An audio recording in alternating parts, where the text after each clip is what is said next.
सद्गुरू पै माऊली मातोश्री यांना प्रथम कृतज्ञपूर्वक वंदन. आणि आपण सर्व सत्साधक आपणा सर्वांना आदरपूर्वक नमस्कार.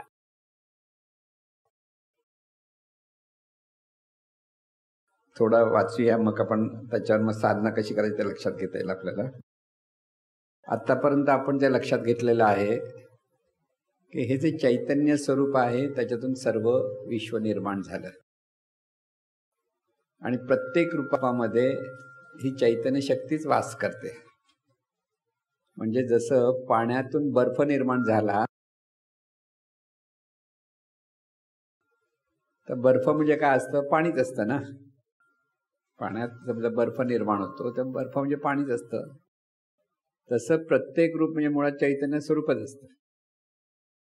म्हणजे शरीर असो, मग जाणीव असो, काही जे जे आहे ते सगळं चैतन्य स्वरूपच आहे. हा बोध पक्का झाला पाहिजे आपल्याकडे. म्हणजे पाहण्याची दृष्टी जी आपली आहे की आपल्या ठिकाणी चैतन्य स्वरूप आणि सर्वत्र चैतन्य स्वरूप आहे, हा बोध सतत असला पाहिजे.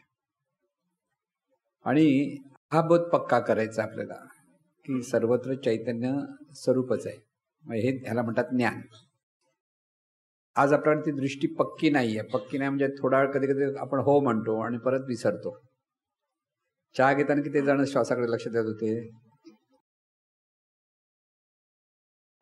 श्वास चालू आहे हे लक्षात ठेवायचं. बोलताना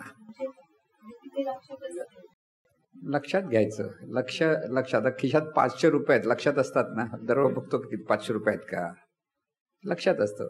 आता समजा आपण हॉटेलमध्ये जातोय आणि खिशात 500 रुपये आहेत हे लक्षात असेल, गेलो आणि नाही मिळाले तर काय हाल होतात. पण लक्षात असतं म्हणून आरामात खाऊन पिऊन बाहेर येऊ शकतो ना. तसं लक्षात आहे. म्हणजे हे श्वास चालू आहे हे चालूच आहे. हे काय खरं म्हणजे काय तर नाही असं कधी होतच नाही. चालू आहे जिवंतपणे, तोपर्यंत श्वास चालू आहे. जाणीवपूर्वक लक्षात घ्यायचं असतं जेव्हा एका ठिकाणी बसलात किंवा कोणीच नाही, कोणाशी बोलायचं नाही, त्यावेळेला तो लक्षात घेता येतो. पण बोलताना, समजित होताना सगळ्यांचे, त्यावेळेला तो लक्षात घेऊन पुढची कृती करायची. ती जराशी अडचण होईल, पण ते लक्षात घेऊन करायचे. हे जेव्हा कळलं तेव्हा अनुसंधानाकडे वळू आपण. चैतन्य स्वरूपच आहे हे लक्षात घेऊन जीवन जगायचं आहे शेवटी.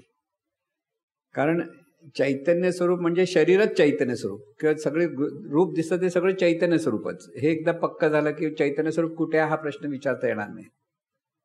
हे चैतन्य स्वरूपच आहे सगळं. संतांच्या दृष्टीने कसं आहे, हे सगळं चैतन्य स्वरूपच आहे. ते काय हे म्हणतात त्याचं खरं कारण आपल्याला ते कळत नाही. आपण त्या शरीर, हे माणसाचं शरीर, हे पक्षाचं शरीर, हे झाडाचं शरीर, असं पाहण्याची दृष्टी आपली भेदातून पाहतो आपण.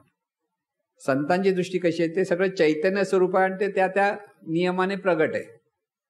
त्यामुळे प्रथम चैतन्य स्वरूप, मग व्यवस्था, मग ते काय रूप आहे ते लक्षात आलं का? पहिलं आहे ते सगळं चैतन्य स्वरूपच आहे. त्यात विशिष्ट नियमाने त्या रूप आलं. मग तो माणूस असेल, पशु असेल, पक्षी असेल, मग पहिलं चैतन्य स्वरूप, मग ते रूप आहे ते व्यवस्था रूप, म्हणजे विशिष्ट नियमाने चाललंय चैतन्य स्वरूप. आणि मग तो माणूस कोण आहे, की तो पक्षी कोण आहे, पशु कोण आहे, हे त्याच्या पुढची पायरी. 3 स्टेपमध्ये आपण ते पाहता आलं पाहिजे. आलं लक्षात? पण त्या 3 स्टेपमध्ये आपल्याला पाहण्याचा अभ्यास करायचा की सगळं पहिलं म्हणून मुळात पहिलं सर्व खलिदम ब्रह्म म्हणजे सर्वत्र चैतन्यच आहे, चैतन्यच आहे, चैतन्यच आहे. हा बोध आपल्या मनाला देत राहायला पाहिजे. म्हणून दिसतं ते चैतन्य. दिसतं ते चैतन्य कसलं? व्यवस्था रूप चैतन्य. आणि असतं ते म्हणजे जाणतं ते जाणीव रूप चैतन्य. हे चैतन्य म्हणजे चैतन्य जाणीव रूप होतं ते जाणणारं तत्व. तेच व्यवस्था रूपाने दिसतं ते शरीर असतं. लक्षात मी काय म्हणतोय? आपण एका प्रवचनात ते सांगितलं की दिसतं ते व्यवस्था रूप चैतन्य म्हणजे नियमाने आकाराला आलेलं चैतन्य. आणि जाणतं ते जाणीव रूप चैतन्य. म्हणजे दोन्हीकडे चैतन्यच आहे. जाणीव रूप म्हणजे जाणीव सुद्धा चैतन्य आणि शरीर पण चैतन्य. पण शरीराला विशिष्ट नियमाने आकार आला त्याला आपण शरीर म्हटलं त्या चैतन्याला. आणि जाणीव रूपाने जिथे जाणलं जातं ते जाणीव रूप चैतन्य. म्हणजे दोन्ही चैतन्यच आहेत, पण चैतन्याचे दोन प्रकार कशा पद्धतीने प्रगट, विविधता आहे म्हणून हे सगळं झालं. जेव्हा हे सगळी रूपं बाजूला जातात तेव्हा असतं फक्त केवळ चैतन्य. ज्या वेळेला विश्वामध्ये आपण म्हणतो जग बुडणार, कधी बुडू शकत नाही ती वेगळी गोष्ट, पण बुडलं तर काय उरेल? चैतन्य. काहीच उरणार नाही असं नाही. किंवा आपण ज्या वेळेला म्हणतो की काळोखात आपल्याला काही दिसत नाही, किंवा साधनेमध्ये ज्या वेळेला म्हणालं की काहीच कळत नाही, कुठे आहे काही कळत नाही, काहीच समजत, म्हणजे काही समजा म्हणजे नेमकं काय असतं? जरी काही दिसलं नाही तरी पाहणारा उरतोच ना. तो पाहणारा आहे हे उरलं जातं, तर ते चैतन्य असतं. म्हणजे इथे सर्वत्र कसं आपण लक्षात घ्यायचं की इथे आपल्याला जी पाहण्याची सवय, आता म्हणजे इथे साधना काय करायची आहे, ज्या वेळेला प्रत्येक वेळेला तुम्ही प्रत्येकाकडे पाहायचं आणि मनात म्हणायचं हे चैतन्य आहे. प्रत्येकाचा आदरपूर्वक पाहणं हे आपल्याला शिकायचं. प्रत्येकाला रिस्पेक्ट देऊन पहा. चैतन्य चैतन्य चैतन्य म्हणून हसून खेळून आनंदाने जे पाहतो आपण, तर तिथे आनंद असतो की प्रत्येकाकडे आपले चैतन्य भावातच पाहता आलं पाहिजे. पक्ष्यांकडे पाहताना ती तशी तशी व्यवस्था आहे, म्हणजे माणूस पण व्यवस्था आहे आणि पशुपक्षी पण व्यवस्था आहे. प्रत्येकाकडे कसं पाहायचं ते पहा. पण जेव्हा तुम्ही कोणत्याही पक्षाकडे पशुकडे जर अगदी रिस्पेक्टफुली पाहिलं तर तुम्हाला त्याच्याकडनं पाहण्याचा परिणाम वेगळा मिळू शकतो. ऍक्शन रिॲक्शन जे म्हणतात ती तशी असते. प्रत्येक माणसाकडे जर तुम्ही रिस्पेक्टने पाहायला लागलात, तुम्हाला समोरून पण तसाच रिस्पेक्ट मिळतो. माणूस कितीही आपण म्हणू काही माणसं उद्धट आहेत, हे आहे ते आहे, पण तुम्ही त्याला रिस्पेक्टफुली जर पाहायचा प्रयत्न केलात, त्याचं भलं व्हावं म्हटलं तर तो तुम्हाला चांगला परिणाम देतो. त्याच्याकडनं इतरांकडे तो वाईट वागेल पण तुमच्याकडे तो चांगला वागेल. ही ऍक्शन रिॲक्शन जी आहे ती आपल्याला ह्या आतून ह्या सगळ्या पाहण्याची जी व्हायब्रेशन्स आपण देतो, म्हणून ही व्हायब्रेशन थिअरी आहे. परत विचारांची थिअरी म्हणजे सगळी व्हायब्रेशन थिअरी आहे. सगळं चैतन्य स्वरूपाचं हे व्हायब्रेशन, प्रत्येक रूप म्हणजे एक व्हायब्रेशन आहे. आणि त्यावेळेला ते समजायला एकदा लागलं की आपल्याला सगळ्यांकडे आपलेपणाने पाहता येतं. प्रत्येकजण सुखी व्हावं हे सहज वाटतं, बोलायची गरज नाही. पण आपल्याला वाटतं पाहिलं की सुखी होऊ दे, हा पाहिला की सुखी होऊ दे, हा पाहिला की सुखी होऊ दे. म्हणजे काय होतं, ती व्हायब्रेशन्स तयार व्हायला लागली की आपल्याला रिॲक्शन चांगली मिळते. आणि रिॲक्शन कशी मिळाली तरी आपलं व्हायब्रेशन चांगलं पाहिजे. परत एखादी रिॲक्शन नाही चांगली मिळाली तर तिथे डोकं खराब करून घ्यायचे कारण नाही आहे. रिसिव्हिंग स्टेशन तिथलं खराब आहे तुमचं. रिसिव्हिंग स्टेशन आणि प्रक्षेपण क्षेत्र दोन असतं ना. आपण प्रक्षेपण करत राहायचं, समोरचा माणूस घेतो बऱ्याच वेळेला, पण एखाद्या वेळेला घेऊ शकत नसेल तर ती वेगळी गोष्ट आहे. त्याच्यात दुःखी व्हायचं काही कारण नाही. लक्षात. म्हणून जे आहे ते ब्रह्म आहे. इथे चालू ना आपण. हा, ब्रह्म म्हणजे चैतन्य. जी रूपं आपण पाहतो आहोत तिथे ते एकच तत्व आहे, ते म्हणजे चैतन्य स्वरूप. म्हणजे आता ही भावना, ही धारणा आपल्याकडे पक्की झाली पाहिजे. याचा अर्थ आपल्याला लक्षात आता गेलं की हे ज्ञान दिलं सद्गुरूंनी, वेदाने दिलं म्हणू शकू, की हे जे ज्ञान दिलेलं आहे की इथे सर्वत्र चैतन्यच आहे आणि ते चैतन्य आहे हा बोध आपल्या अंतर्मनात मुरला पाहिजे. अभ्यास आहे हा, अभ्यास आहे, ह्यालाच अभ्यास म्हणतो. हा आपोआप नाही होणार तुम्हाला. पुन्हा पुन्हा पुन्हा पुन्हा हे लक्षात घेऊन सर्वत्र चैतन्य आहे, सर्वत्र चैतन्य. मग कोणी कसा दिसो, कसाही वागो, काही बोलो, ते चैतन्य आहे म्हणून पाहताना आपलं मन एकदम स्थिर झालं पाहिजे. ते एकदा स्थिर झालं की सगळं जमणार. ओके. त्यामुळे प्रत्येकाकडे पाहताना चैतन्य भाव निर्माण होईल आणि प्रत्येक रूपात चैतन्य शक्तीचं आहे अखंड स्मरण असणे म्हणजेच परमेश्वराची उपासना. असे अखंड स्मरण होण्यासाठी स्वस्थानी चैतन्य स्वरूपच आहे आणि सर्वत्रही तेच चैतन्य स्वरूप आहे हा भाव धारण करता आला पाहिजे. म्हणजे सतत आपल्या ठिकाणी चैतन्य, म्हणजे एका असं जर सरळ शांत बसलं तर चैतन्यच आहे म्हणून स्वतःलाही अनुभवता आलं पाहिजे. आणि समोर जे आहे तेही चैतन्यच आहे. म्हणजे सगळी रूपं तुमच्या लक्षात येतील, कोण येतील जातील, कोणाला पाहाल जाल तर तिथे सतत मनातल्या मनात ते चैतन्य स्वरूप आहे. त्या चैतन्य स्वरूपाचा आदर आपल्याकडनं व्हायला पाहिजे. दोन गोष्टी, नुसतं चैतन्य स्वरूपाचा आहे नाही म्हणायचं, आदर भाव पण तिथे असला पाहिजे. म्हणजे कुचेष्टाचा भाव असता का, थोडक्यात बऱ्याच वेळा आपण वेगळ्या वेगळ्या अनिष्ट भाव असू शकतात तर ते येता कामा नाहीत. म्हणजे उपासना इथे झाली सुरू. खरी परमेश्वरची उपासना हीच की प्रत्येकाकडे चैतन्य भावातून पाहणं आणि प्रत्येकाचा आदर करणं. पारंपरिक परमार्थामध्ये शरीर म्हणजे मलमूत्राने भरलेले आहे अशी कलुषित दृष्टी आहे. परंतु चैतन्य स्वरूपातून निर्माण झालेले हे शरीर दिव्य आहे, पवित्र आहे. ह्या शरीरामुळेच नेणी स्वरूप जाणीवपूर्वक जाणू शकते, ज्ञान ग्रहण करू शकते. या भावनेतून स्वतःकडे आणि इतरांकडे पाहताना शरीर म्हणजे चैतन्य स्वरूपच ह्या भावातून समत्वाने पाहता येतं, प्रत्येकाकडे समत्वाने पाहता येतं. की हे शरीर दिव्य आहे म्हणून आपण जी साधना नेहमी सांगतो, स्वयंस्मरणाने की संपूर्ण शरीर दिव्य स्वरूप आहे, ज्ञान स्वरूप आहे, चैतन्य स्वरूप आहे. आपण हल्ली चैतन्य, पूर्वीच्या ह्याच्यात नव्हता चैतन्य स्वरूप शब्द, पण दिव्य स्वरूप, ज्ञान स्वरूप, आनंद स्वरूप आहे. हा भाव आपल्याला सतत देता आला पाहिजे की आपल्या ठिकाणी शरीर आहे तेही आणि समोर जे शरीर आहे तेही. दृष्टी समत्वाची होते. ज्या आपल्या दृष्टीमध्ये आज विषमता आहे, परंपरेने, संस्काराने विषमता दृष्टी असते, विषमपणे पाहतो, श्रेष्ठ कनिष्ठ या भावातून पाहतो, तर ती पाहता कामा नये. तिथे दृष्टी म्हणजे हे प्रॅक्टिकल जीवन लक्षात ठेवा. हे प्रॅक्टिकली प्रत्येकाला जमलं पाहिजे. साधक म्हणून जे आपण प्रयत्न करतो आहोत ते आपली दृष्टी ही समत्वाने पाहण्याचीच झाली पाहिजे प्रत्येकाकडे. प्रत्येकजण हे चैतन्य स्वरूपाचंच रूप आहे ही धारणा पक्की झाली पाहिजे. ती धारणा पक्की नाही झाली तर गोंधळ आहे, मग तो परमार्थ सिद्ध होत नाही. श्रेष्ठ कनिष्ठ किंवा कलुषित भावना येताच कामा नये. प्रत्येकाचं भलं व्हावं की प्रत्येकाबद्दल रिस्पेक्ट देणं ही ह्या म्हणून हा वाचन ज्या आपण करायचं असतं. काही टेक्स्टबुक का मी म्हटलं की आपण साधना करतो आहोत, स्पष्टीकरण करतो आहोत, पण प्रॅक्टिकल कसं वागायचं इथे आपलं दुर्लक्ष होतं. त्यामुळे प्रॅक्टिकल करताना आपण सगळं विसरतो. परत आपल्या नेहमीच्या संस्कारातून आपण सगळ्या जीवनाकडे पाहिलं आणि तिथे गोंधळ होतं. मग तिथे आपली साधना जशी पूर्ण व्हायला पाहिजे तशी होत नाही. म्हणून एकांत साधना आणि लोकांत साधना असा शब्द जेव्हा आपण वापरतो, लोकांत साधना म्हणजे आपण वागतो कसे हे महत्वाचं आहे. शेवटी वागण्याला महत्व आहे. कारण असणं पण अनुभवलं तिथे अनुभूती आपण म्हणतो आहे सगळं चैतन्य, पण प्रत्यक्ष कृतीमध्ये येत नसेल तर ते काही उपयोगाचं ठरत नाही. आपण सगळ्यांना मार्गदर्शन करतो, कृतज्ञतेने वागा, असं वागा तसं, आणि आपणच तसे वागत नसेल तर कोण म्हणेल ह्याला खा सांगतो, असं होईल ना. असं होतं ना प्रत्येक वेळेला. आपण एखादा प्रवचनकार आपण सांगू असं आणि आपण त्याचे उलटे वागायला लागलो तर सरळ लोकांच्या लक्षात येतं काय आहे, फक्त बोलण्यापुरती आहे असं नाही होता कामा. इथे आलेला प्रत्येक साधक हा असा आहे की त्याने आपलं वागणं बदलायलाच पाहिजे, सुधारायलाच पाहिजे, हे लक्षात ठेवा.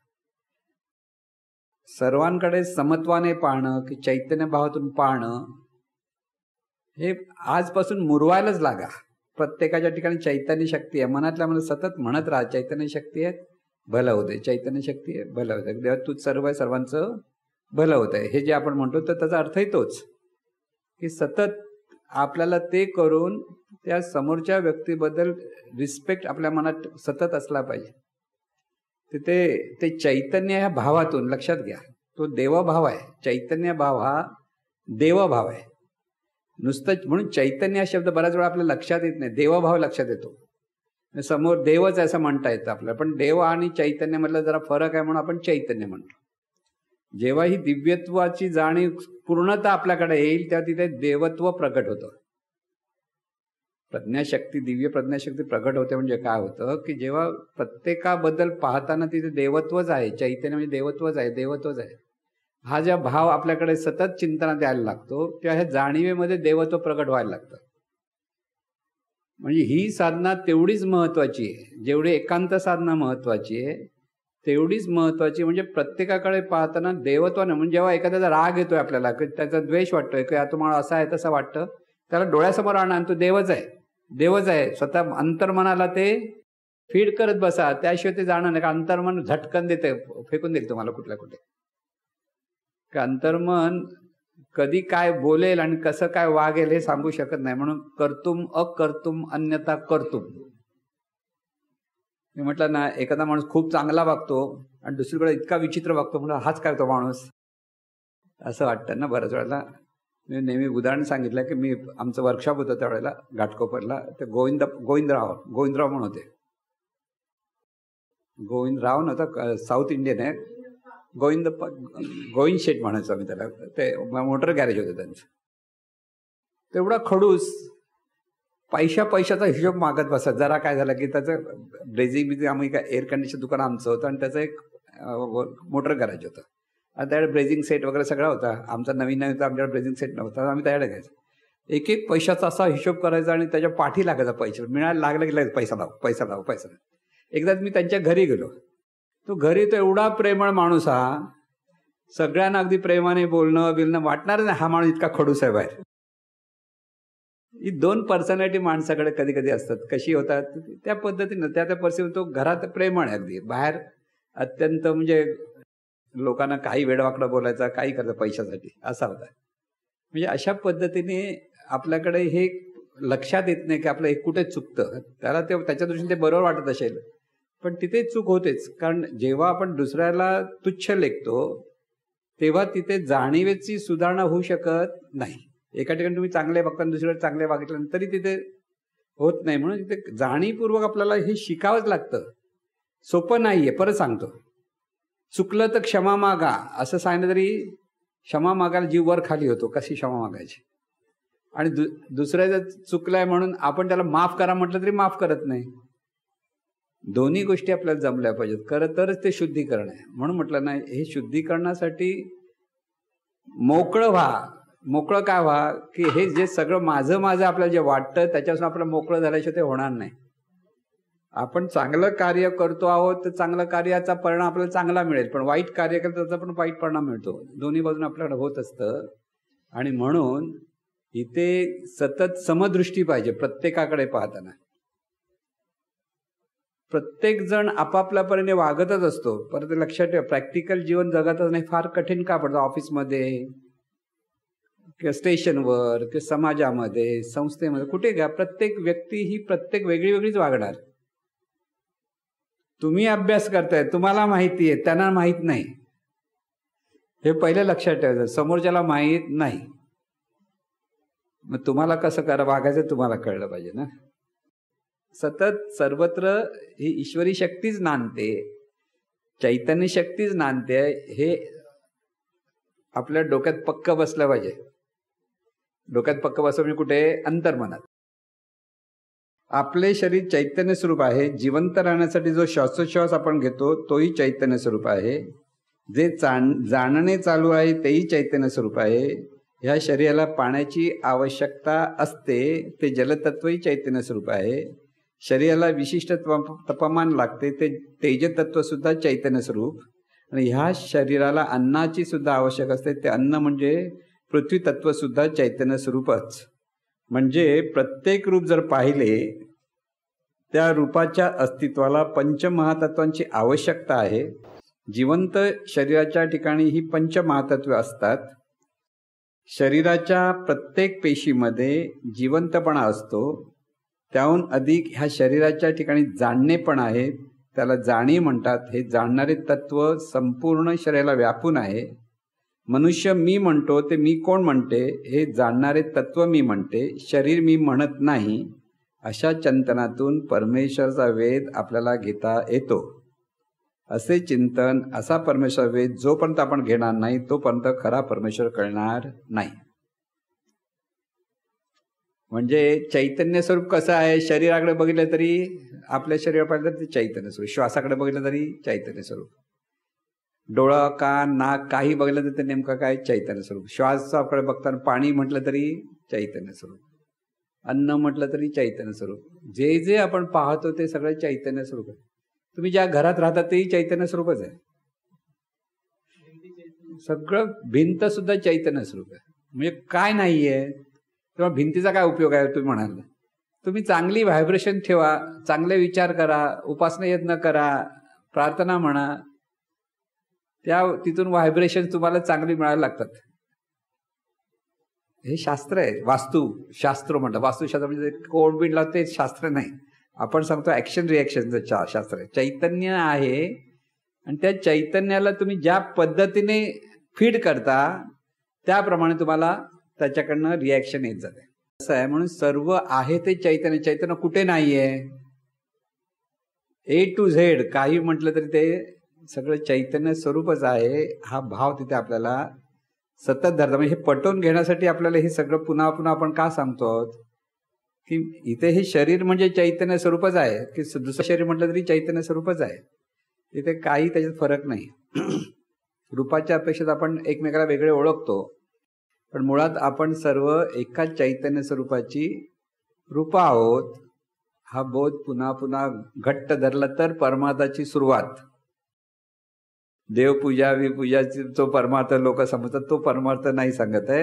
हा खरा वेदाने सांगितलेला परमार्थ आहे की सर्व खलविदम ब्रह्मचा अर्थच तो आहे की सर्वत्र चैतन्य स्वरूप आहे.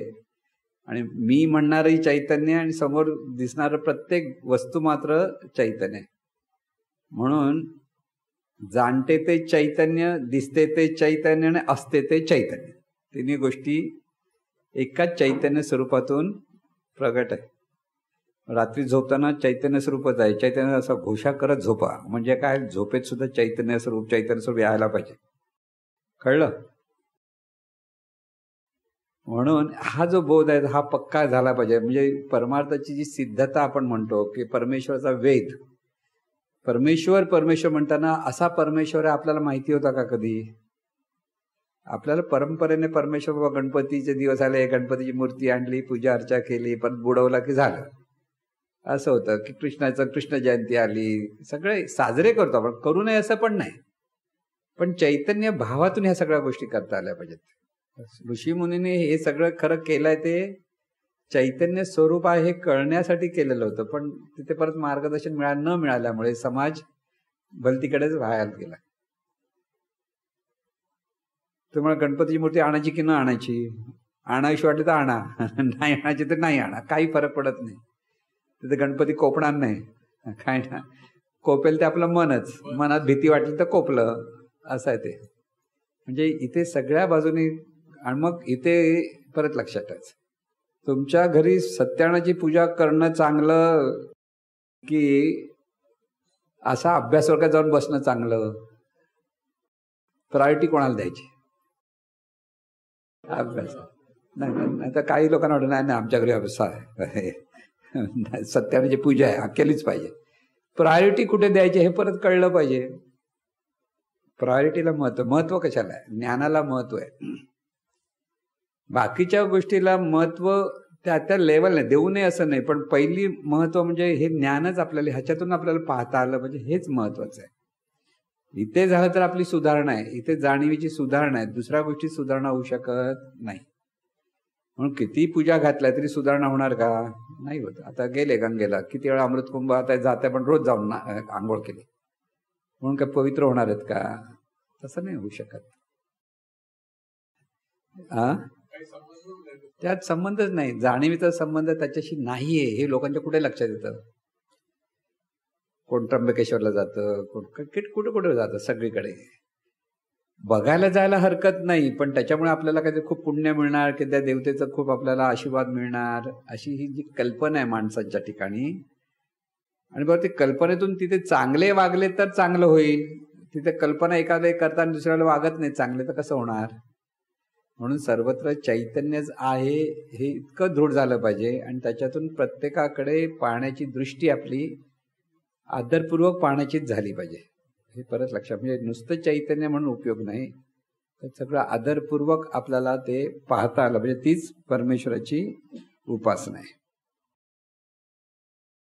म्हणून खरा परमेश्वर हा असा आहे की तो सर्व रूपांमध्ये ती शक्ती वास करते, सर्व रूपांमध्ये. आणि त्यामुळे सर्वत्र नमस्कारी मज एका, ते जे ज्ञानेश्वर माऊली सांगतात त्याचा अर्थ तो आहे की सर्वत्र ती शक्ती आहे आणि शक्ती भावातूनच आपल्याला सगळीकडे पाहता आलं पाहिजे. सर्व रूपांमध्ये चैतन्य स्वरूपच आहे हे कळते तेव्हा सर्व कलियुग ब्रह्म हा महावाक्याचा बोध होतो. विश्वाला व्यापून असलेले अनंत चैतन्य स्वरूप व देहाला व्यापून असलेली जाणीरूप चैतन्य स्वरूप वरवर पाहता दोन वेगळे असले तरी दोन्ही एकच आहेत. ह्याला वेद तत्वम असे म्हणतात. म्हणजे आता पूर्वी तत्वम असी असे शब्द वापरलेत, म्हणजे ते जे अनंत स्वरूप आहे ते तूच आहेस. संस्कृतमध्ये तत्वमसी म्हणजे खूप मोठं वाक्य वाटतं ना, अरे बापरे काय सांगितलंय, महावाक्य म्हणतात त्याला. म्हणजे पाच महावाक्य तशी, की अहम ब्रह्मास्मी, तत्वमसी, अशी जी सर्वकलिदम ब्रह्म, आयमात्मा ब्रह्म, अशी ही सगळी 5 महावाक्य आहेत. सर्वांचा अर्थ एकच आहे जसं बघायला गेलं, की जे आहे ते सर्वत्र चैतन्य स्वरूप, म्हणजे अनंत स्वरूप चैतन्य स्वरूप आहे, तेच प्रत्येक देहादेहातून कार्यरत आहे. सागरामध्ये ज्याला अटलांटिक सागर आहे त्याच्यामध्ये जे बर्फाचे हिमनग असतात, पण हे हिमनग म्हणजे ते समुद्राचं पाणीच आहे हे आपल्याला माहिती आहे म्हणून आपण म्हणतो हा हिमनग जरी आकाराला आला तरी तो कडक असतो, अगदी बोट तोडू पण शकतो, इतकं सामर्थ्य त्या हिमनगामध्ये येतं, पण ते पाणीच आहे. म्हणून प्रत्येक रूप पाहताना ते चैतन्य स्वरूपच आहे आणि जे अनंत स्वरूप आहे तेच तू आहेस असं जे ऋषीमुनी सांगतात. म्हणजे देवाला शोधायचं कुठे, एक आपल्यामध्ये आणि समोरच्या रूपामध्ये, दोन्ही बाजूला ते तत्व आहे हे दोन्हीकडे लक्षात ठेवायचं. आपण म्हणून जे आहे तेही चैतन्य स्वरूप आहे, समोर जे आहे तेही सुद्धा चैतन्य स्वरूपच आहे. हा बोध देऊन पाहण्याची दृष्टी अशी झाली पाहिजे. परत अंडरलाईन करा, आपल्याला प्रत्येकाकडे पाहताना असंच पाहायचंय हे आपल्या स्वतःला सांगत राहा. ज्ञानेश्वर माऊली हा विषय समजून घेणे मार्गदर्शन करतात. तू मन हे मीची करी, मनाच्या ठिकाणी सतत स्मरण ठेव कोण आहेस, ते तत्वच आहे. मीची म्हणजे चैतन्य स्वरूपच आहे. म्हणजे हे त्या अभंगाचा अर्थ सांगितलाय. माझे भजनी प्रेमधरी, ह्या स्मरणामध्ये ह्या चैतन्य स्वरूपाचे प्रेमभावाने स्मरण कर, प्रेमभावाने सर्वांकडे पहा आणि सर्वत्र नमस्कारी मज एखादी, सगळीकडे नमस्कार कर. नमस्कार कर म्हणजे प्रत्येक जण चैतन्य स्वरूपच आहे हा स्वीकार आपलेपणाने, म्हणजे हा स्वीकार कर आणि आपलेपणाने सर्वांचा आदर कर. कारण समोर जे दिसते ते आणि तू जो आहेस ते एकाच चैतन्य स्वरूपाची रूपं आहेत. हे जर आकलन झाले तर परमेश्वर वेगळा शोधावा लागत नाही. मी म्हटले तरी तेच आहे, तोच आहे, आणि तू म्हटले तरी तोच आहे, ते म्हटले तरी तेच आहे. म्हणजे सर्व विविध रूपं दिसली तरी दृष्टी चैतन्य स्वरूपमय झाली पाहिजे. म्हणजे सर्वत्र चैतन्य स्वरूपच कसं आहे हे पुन्हा पुन्हा मुद्दामून स्मरणात घेता आलं पाहिजे. म्हणून ते ज्ञानदृष्टीने पाहावे, पाहोनी तेथे राहावे, निज ध्यासे तद्रूप व्हावे, संग त्यागे. संग ते ज्ञानदृष्टीने पाहावे, पाहोनी तेथे राहावे, निज ध्यासे तद्रूप व्हावे, संग त्यागे. संग त्यागे म्हणजे देहाच्या संगातून, म्हणजे देह मी ह्या कल्पनेचा त्याग कर आणि जे आहे ते चैतन्य स्वरूपच आहे ह्या ज्ञानातून पहा. ही याला म्हणतात ज्ञानदृष्टी. म्हणजे ज्ञानदृष्टीने पाहायचं म्हणजे सर्वत्र चैतन्य आहे, चैतन्य हाच भाव आपल्याला सतत असला पाहिजे आणि त्याच्यातून हे सगळं पाहायचं आहे.